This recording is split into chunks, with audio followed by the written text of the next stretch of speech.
Now, it's easy to prove with ordinary history and psychology books that regimes have been psychopathic for thousands of years and that they sacrifice heaps of people for their own agenda. With specialized literature on the various secret services of the 20th century, it's possible to reconstruct how professional secret services existed in past centuries without official names and visible headquarters. And so you don't need any literature from the classic conspiracy genre. Conspiracy media is often worse than useless. Conspiracy media is either completely unscientific or only exists within narrow ideological frameworks. In essence, modern conspiracy media has been under the control of Anglo-American and Russian intelligence services for about 200 years, which shouldn't come as a surprise. The average consumer of conspiracy media usually has little idea of the nature and history of the conspiracy media, but simply believes he is well informed. So in the 1990s and before, it was still possible to write conspiracy bestsellers with plagiarized material without any special effort, whereas today the speed of the internet demands almost daily sensations. Quickly assembled posts are spreading at breakneck speed through social networks, and significant incidents are investigated amateurishly for a few days before the interest wanes and the next incident happens. The following are the usual tricks of the trade: forging classified documents or information and inventing lies about how this material was acquired. Most of the time, a wild story is told of high-ranking sources or former members of powerful circles. Public, not very relevant, old and faulty material, which was easily found on the web, is puffed up to look like something new and sold for money. Then plagiarizing from Russian propaganda without any real critical examination of the material. Then creating the impression of being allied with powerful circles. Whether it's the Russian government, Team Q aliens, or secret ninja groups from Asia. Then, merciless exaggeration of one's own influence, the audience size, and the quality composition of the audience. Today, you can buy hundreds of thousands of fake friends on Facebook or clicks on YouTube if necessary. Then, religious or esoteric thought traps and theatrical priestly posturing. Lots of gurus out there. Rejection of logical thinking and the application of unscientific standards and evaluation criteria. Exaggerated emotionality, both negative emotions such as anger and exaggerated artificial bliss. Stultification and oversimplification of the message. Everything except short, fast-cut YouTube videos with simple content overwhelms the audience's attention span these days. Or you can just drone on forever and program people that way. Ideological fanaticism, communists, Nazis, libertarian anarchists, arch-conservative, medievalism, etc. Classic cult mechanisms, knowledge bluff and superficial investigations instead of extensive research and education. And crowd-pleasing, manipulative serving of preconceived notions of the target audience, serving current trends, fads, and opinions.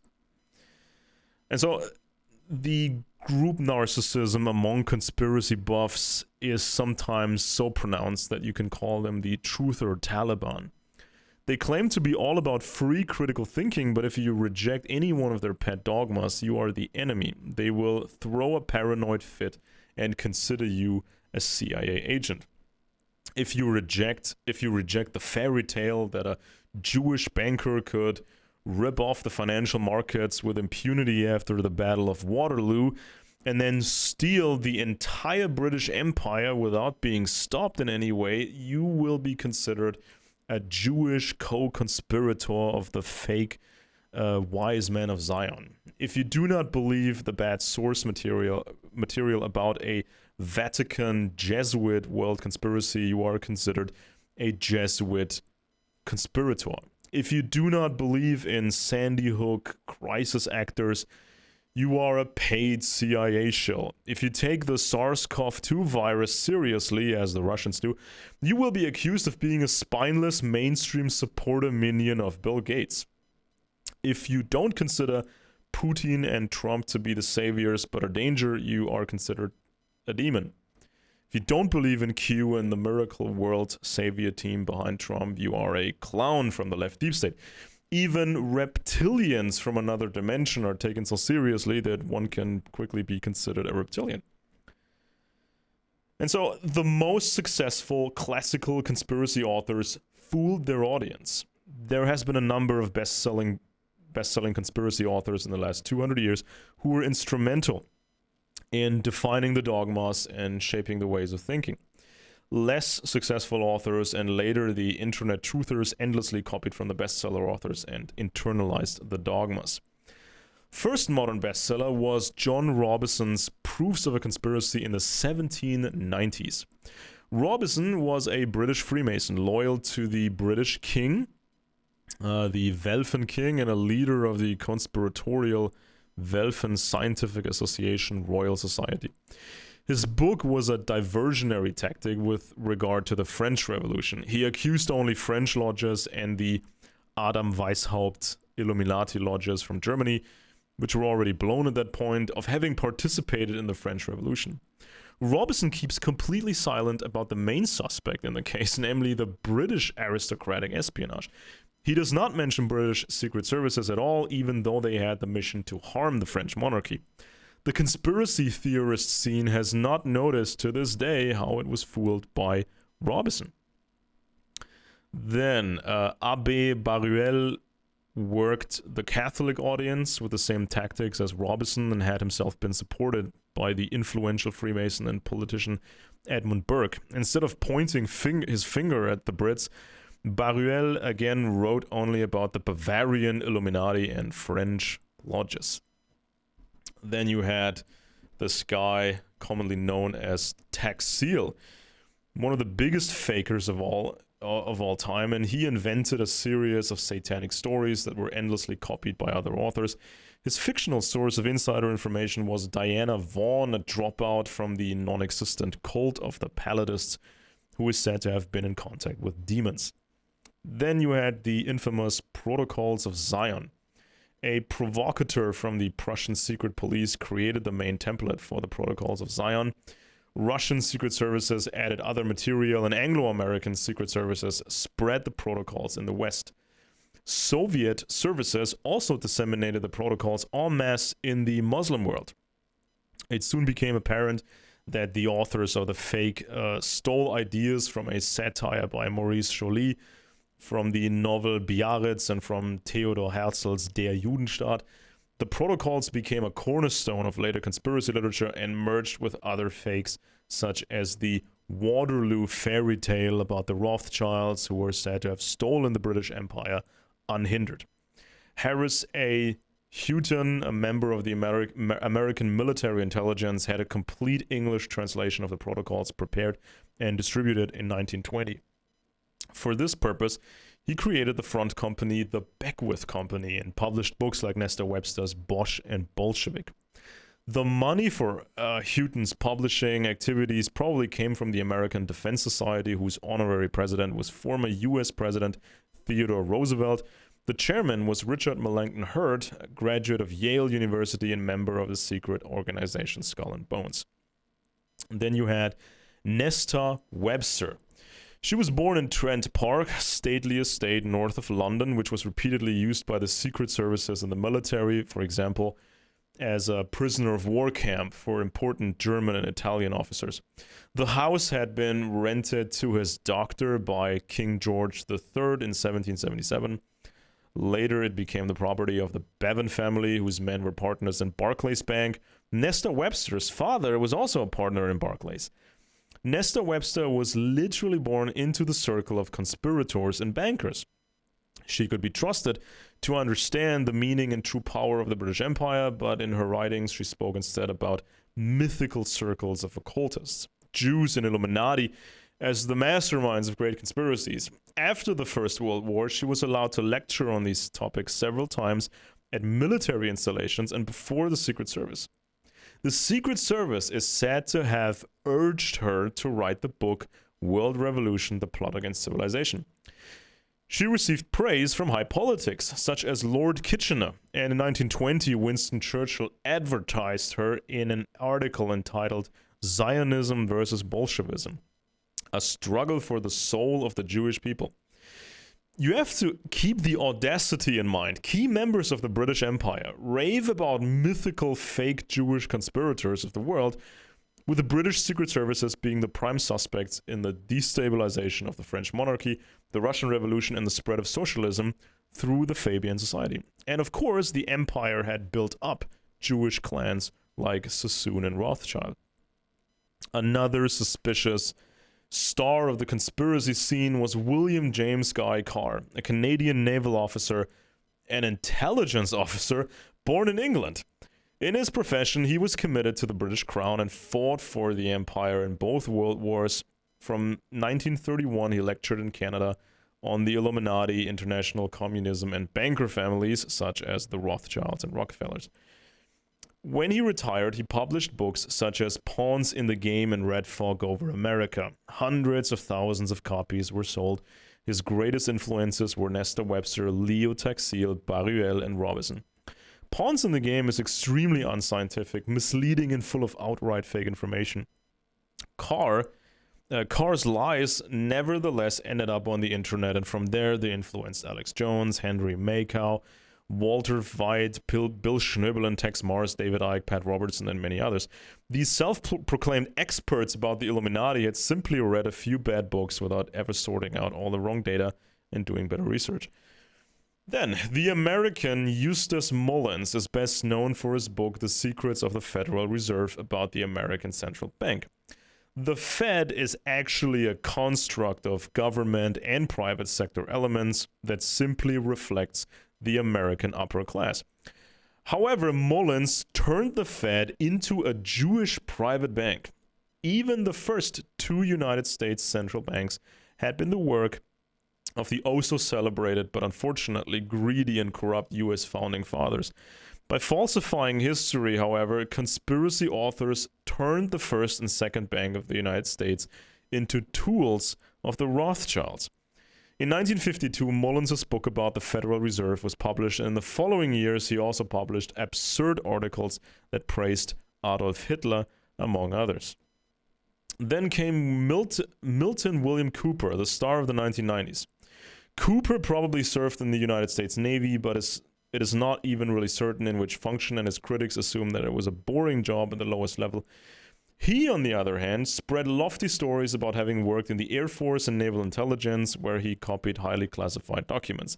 This is how the commercially successful book Behold a Pale Horse was written in 1991, a chaotic patchwork of old material and completely unproven claims about extraterrestrials as bosses of the Illuminati. Cooper's fake sensationalist documents were never a threat to elites, and he was considered a choleric, narcissistic alcoholic.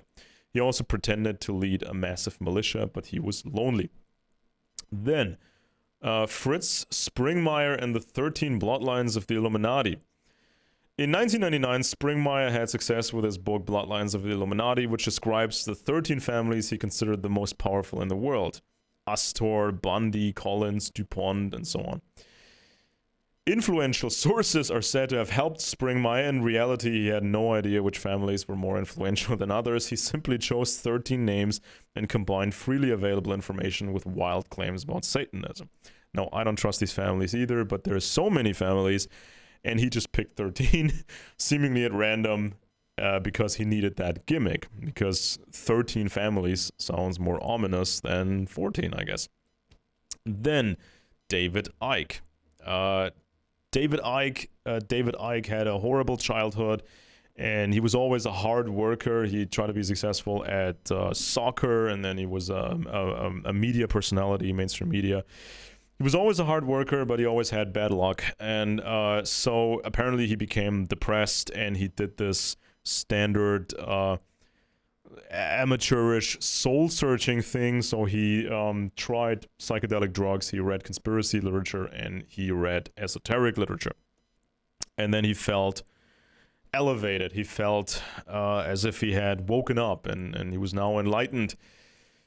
So he started his new career in the 1990s with books. Today he fills large concert halls for hours of lectures about conspiracies, and he's present on the internet.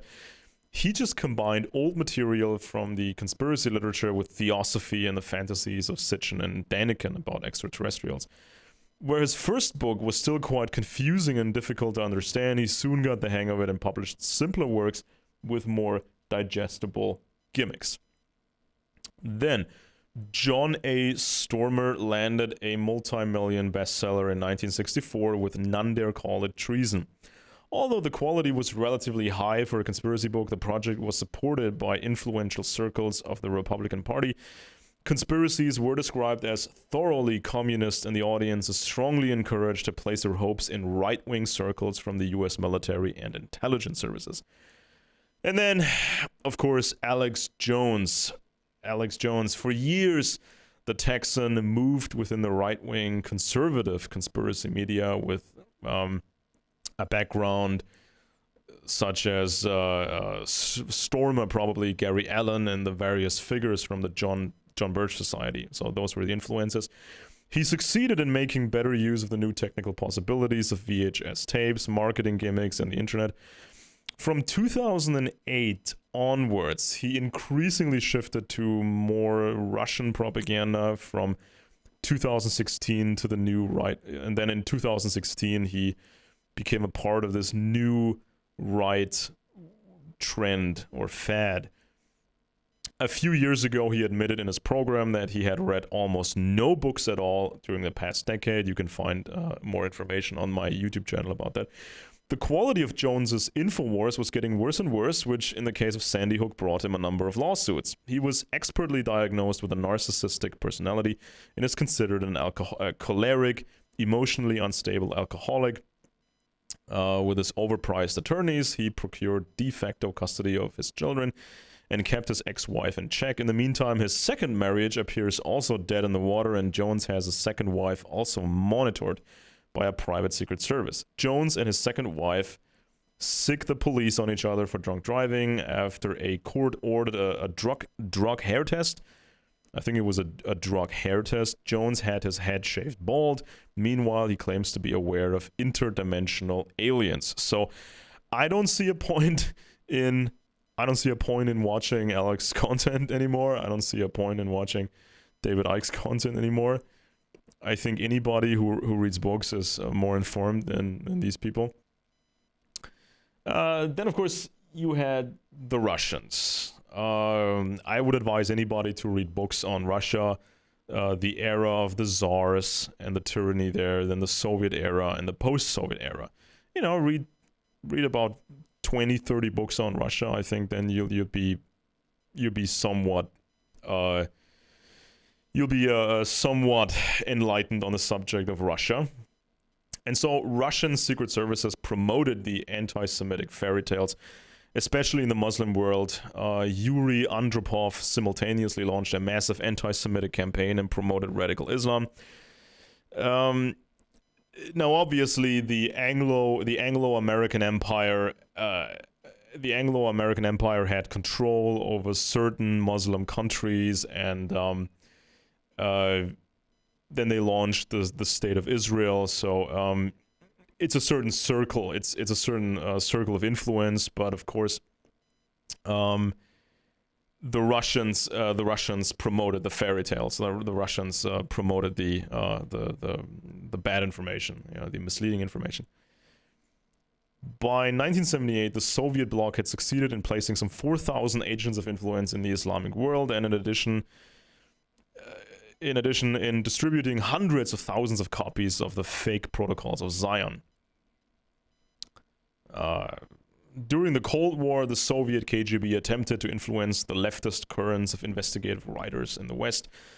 On a larger scale, the many books and reports, the leftist books and leftist reports had a certain level of sophistication, but only deplored NATO activities, not the Soviet aggressions and the gulags. After 1991, the Russian secret services expanded their activities in the field of right-wing media and right-wing conspiracy media. So the fairy tales about a socialist Jewish world conspiracy were rehashed, and the Putin regime was celebrated as a Christian conservative antipole. Russian agents of influence in the West simply copied the essential points from the Russian media and hide behind freedom of opinion and press.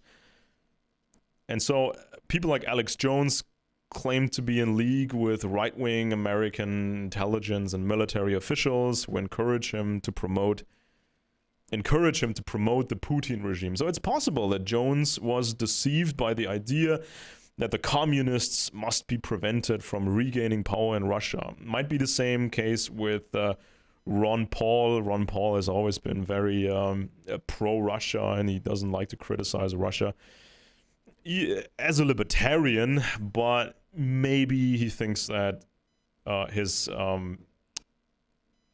sort of publicity and his statements, maybe that's going to help Russia helps Russia to prevent falling back into communism. Maybe that's what Ron Paul is thinking. And then, of course, you have the CNP. So for many years, the Council for National Policy has worked in quasi-secret to run the right-wing scene in the United States, including the more extreme segments and conspiracy theorists. So after the fiasco of the Bush administration, the Republicans needed new ideas and faces to gain respect and attract a broad spectrum of the population. Then they introduced to their target audience an aged showbiz and real estate mogul named Trump, and the fad we call alt-right or new right. Nothing about it was really new or alternative. Hate Muslims and be obsessed with Muslim extremism, we had that during most of the Bush administration. Hate the left and be obsessed with communist subversion, we had that all Cold War long. The idea of pure white ethnic state and absolutist white rule sounds like old school colonialist British psychopathy.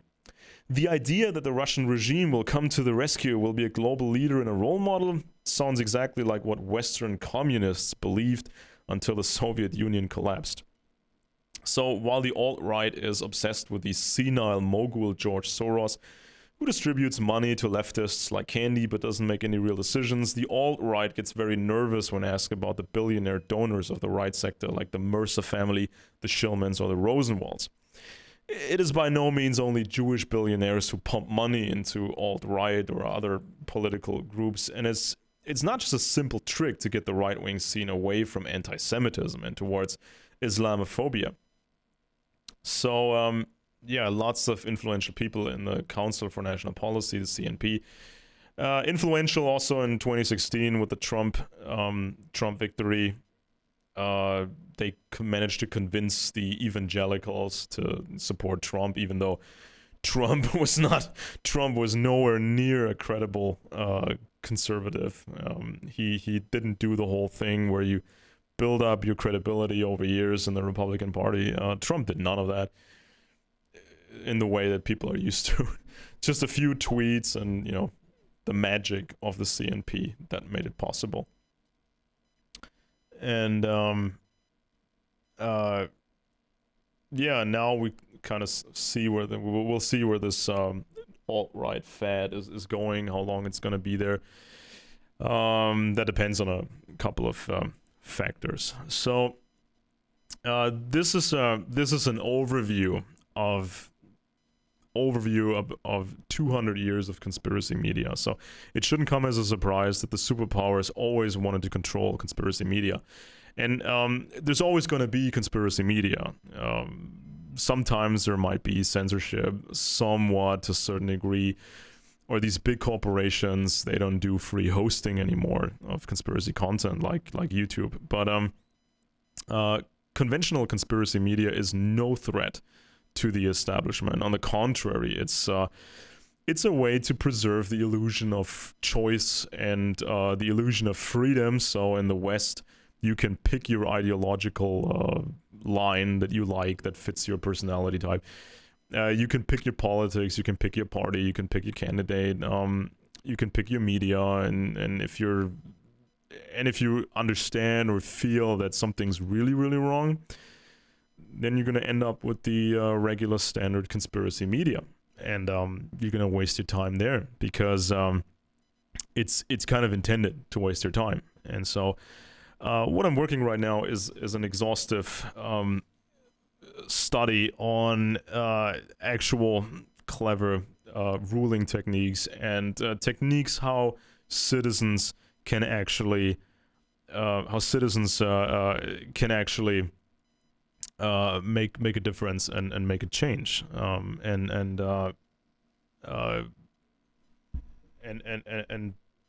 lead the way to promote the interests of the people. Now, most ideologists or conspiracy buffs, they think they know all this. They think they have an understanding of ruling techniques and what to do to resist the system or whatever, or the ideological enemy. But it's all a big scam, ladies and gentlemen. It's all a big scam. You're supposed to waste your time, waste your energy, and fight among other citizens. And you're being taught certain resistance techniques, but none of this is good enough to actually get you where you want to go, get you where you want to be. And you do not need conspiracy media to uncover conspiracies. Classic conspiracy media.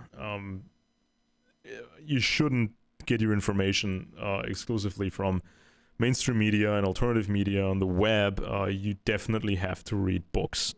Books are still the best source of information, the cleanest source of information. There's so many little things you pick up, and they make all the difference. And you can understand what's been going on over the centuries, how these superpowers formed, the three superpowers that came out of three revolutions. You can understand that a lot better if you get your information from books. And if you really get into it, you understand what you need to do nowadays and what to avoid, because there's many mistakes you can make. So, for example, dissidents in the West, if they get into bed with the Russians, that's a clear trap. That's a very fundamental trap that people are falling into, and this trap has worked in the past for the superpowers, and it's working again, but we have to make it stop working. All right, please comment down below and click on the like button and the subscribe button if you already haven't clicked on it. We'll be back in a short bit with the next video.